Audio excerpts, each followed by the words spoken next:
এবার ঈদযাত্রার খবর জানাবেন সহকর্মীরা। প্রথমে গাজীপুর থেকে যুক্ত হচ্ছেন রফিকুল ইসলাম খান। রফিকুল ইসলাম খান, গাজীপুর চৌরাস্তা এবং ঢাকা টাঙ্গাইল ঢাকা ময়মনসিংহ মহাসড়কের কি অবস্থা জানাবেন?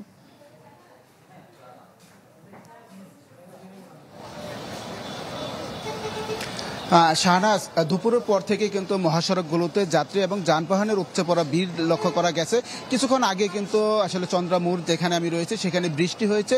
বৃষ্টির পরে এখন আবার যান চলাচল শুরু হয়েছে, অর্থাৎ বৃষ্টির সময় কিন্তু যান চলাচল একেবারে বন্ধ হয়ে গেছিল। আপনাকে যদি একটু দেখাই, যে এই মুহূর্তে আপনি দেখছেন যে ফ্লাইওভারের উপরে যে গাড়িগুলো দেখতে পাচ্ছেন, এই গাড়িগুলো কিন্তু রাজধানী মহাখালী থেকে ছেড়ে এসে গাজীপুর চৌরাস্তা হয়ে চন্দ্রা ফ্লাইওভার পার হয়ে উত্তরবঙ্গের দিকে যাচ্ছে। আর এই গাড়িগুলো চন্দ্রা ফ্লাইওভার পার হওয়ার পরে ফায়ার সার্ভিস পার হলে কিন্তু আর এই গাড়িগুলোকে থামাতে হচ্ছে না, অর্থাৎ এখান থেকে যদি 500 গজ সামনে যেতে পারে তাহলে এই গাড়িগুলো একেবারে চলে যেতে পারে। আর যে সড়কটি রয়েছে চন্দ্রা নবীনগর সড়ক, সেই সড়কেও কিন্তু লম্বা লাইন রয়েছে। এই মুহূর্তে গাড়ি চলাচল করছে একেবারে কচ্ছপ গতিতে। তো আমরা বিভিন্ন যাত্রীদের সাথে এবং চালকদের সাথে কথা বলেছি, তারা যেটি বলছেন নবীনগর পার হওয়ার পরই কিন্তু এই যে লম্বা লাইন, সেই লম্বা লাইনে পড়তে হচ্ছে এবং ঘন্টার পর ঘন্টা পার হওয়ার পর চন্দ্রামুড় পার হতে পারছে। এবং যে সমস্ত গাড়িগুলো মহাখালী থেকে ছেড়ে আসে সেইগুলো কিন্তু কোনাবাড়ি এসেই আসলে যানজটে পড়তে হচ্ছে, অর্থাৎ চন্দ্রামুড় পার হতে প্রায় 3 ঘন্টা সময় লেগে যাচ্ছে। এই গাড়িগুলো 3 ঘন্টা হাতে সময় নিয়ে কমসে কম বের হতে হচ্ছে।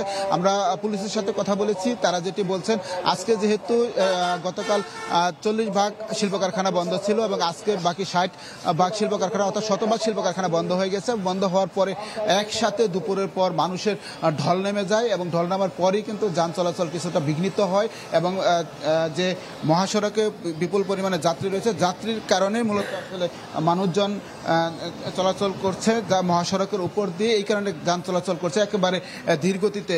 তো আইন শৃঙ্খলা বাহিনীর সদস্যরা কাজ করে যাচ্ছে, দেখা যাক এখন তারা কতটুকু করতে পারে। এই ছিল চন্দ্রামুড় থেকে সর্বশেষ খবর। রফিকুল ইসলাম খান, আপনাকে ধন্যবাদ। এবার রাজধানী টেকনিক্যাল মোড় থেকে যুক্ত হচ্ছেন মাহবুবুর রহমান। মাহবুবুর রহমান, টেকনিক্যাল মোড়ে বাস টার্মিনালে কি অবস্থা? বাসগুলো বেশি ভাড়া আদায় করছে কিনা, এই ব্যাপারে কোনো অভিযোগ পাওয়া গেছে কিনা?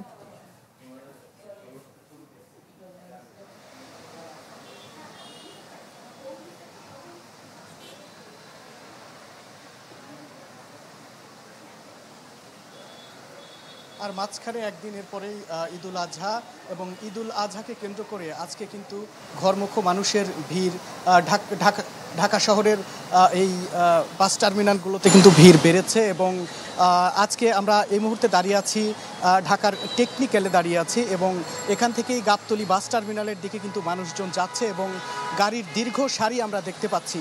এবং আমরা যাত্রীদের সাথে কথা বলে যেটি জানতে পেরেছি, তারা যেটি বলছে যে সারা বছর যে গতানুগতিক ভাড়া নেওয়া হয় সেই ভাড়া এখন নেওয়া হচ্ছে না, সেই ভাড়ার চেয়ে কিছুটা বেশি ভাড়া নেওয়া হচ্ছে। অনেক সময় যারা আগাম টিকিট কেটেছিলেন তারা স্বচ্ছন্দেই বাড়ি যেতে পারছেন, কিন্তু এই গেল কয়েকদিন ধরে একটু টিকিটের সংকট দেখা দিয়েছে। এবং আরও একটি কারণ যেটি হচ্ছে, এখন মহাসড়কগুলোতে যেহেতু ভিড় বেশি, তাই মহাসড়কগুলোতে ভিড় বেশি থাকার কারণে ঢাকা থেকে গন্তব্যে ছাড়ার পরে সেই গাড়িগুলো আবার ঢাকা শহরে প্রবেশ করতে একটু সময় বেশি লাগছে, যার কারণে গাড়িরও একটু সংকট দেখা দিয়েছে। এবং টিকিটের জন্য কিন্তু মানুষের দীর্ঘ লাইন কিন্তু বাস টার্মিনালগুলোতে আমরা লক্ষ্য করছি। এবং এই ঈদুল আজহা ঘিরে আইন শৃঙ্খলা বাহিনীর যে তৎপরতা, সেই তৎপরতাও কিন্তু বিগত কয়েকদিন ধরে চোখে পড়ার মতো। আমরা দেখছি বিগত কয়েকদিন ধরে ঢাকা শহরের বিভিন্ন জায়গায় চেকপোস্ট বসিয়েছে সেনাবাহিনী, পুলিশ এবং র্যাব, এবং সেই চেকপোস্টগুলো বসিয়ে তারা বলছে যে ঢাকা শহরের যে ছিনতাই সহ যাবতীয় যে অপরাধ,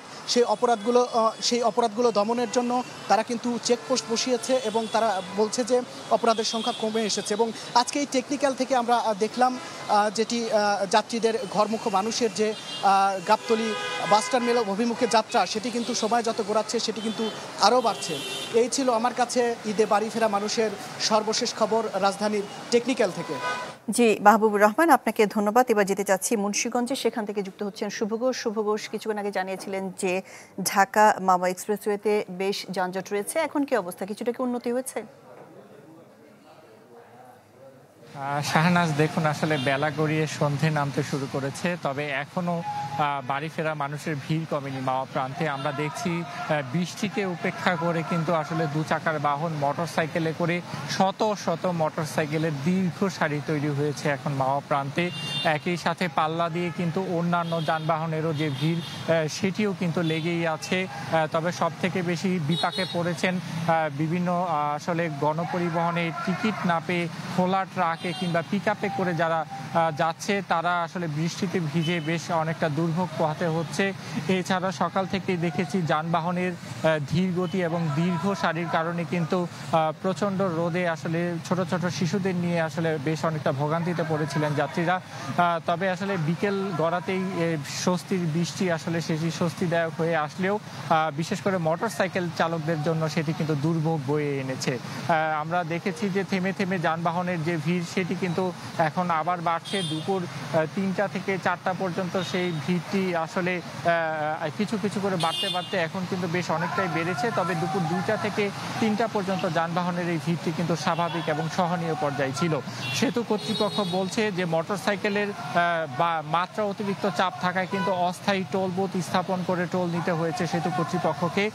তবে এবার ঈদযাত্রা নির্বিঘ্ন করতে কিন্তু সর্বোচ্চ প্রস্তুতি তাদের ছিল। প্রায় 133টি সিসিটিভি ক্যামেরা স্থাপন করে কিন্তু তারা বিশেষ মনিটরিং সেল গঠন করেছিল এইবার ঈদযাত্রায় সকল যানবাহনের গতিবিধি মনিটরিং এর জন্য।